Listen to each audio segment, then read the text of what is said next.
আসসালামু আলাইকুম। আমরা সরল সুদের একবারে অন্তিম লগ্নে পৌঁছে গেছি। এখানে দেখতে পাচ্ছি কোন আসল 25 বছরের সুদের মূল্যে 3 গুণ হলে বার্ষিক সুদের হার কত। আমরা সুদের হার সূত্র কি জানি? সুদের হার মানে আর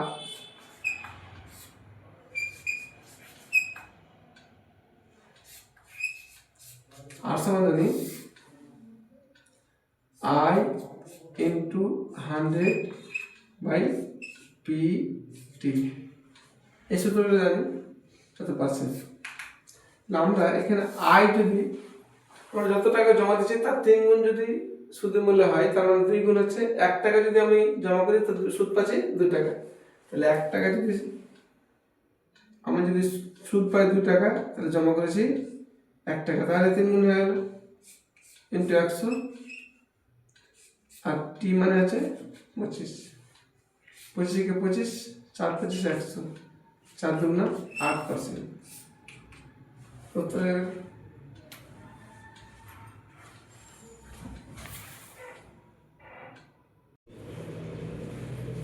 আমরা এখানে দেখতে পাচ্ছি কোন আসল 4 বছরে 2 গুণ হয়, কত বছরে 5 গুণ হবে।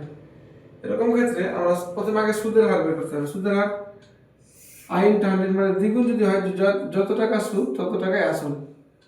আসল যদি পি হয় তো সুদ পি ইন্টু 100/টি মানে 4। কথা হচ্ছে 25% পেয়ে নিলাম। তাহলে অর্থাৎ সময়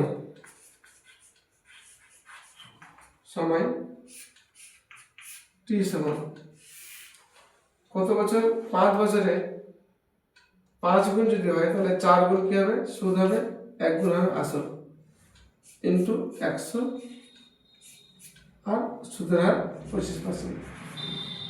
কত বছর? 25 কে 25, 4 25 100, 4 4 16 বছর। এটা উত্তর।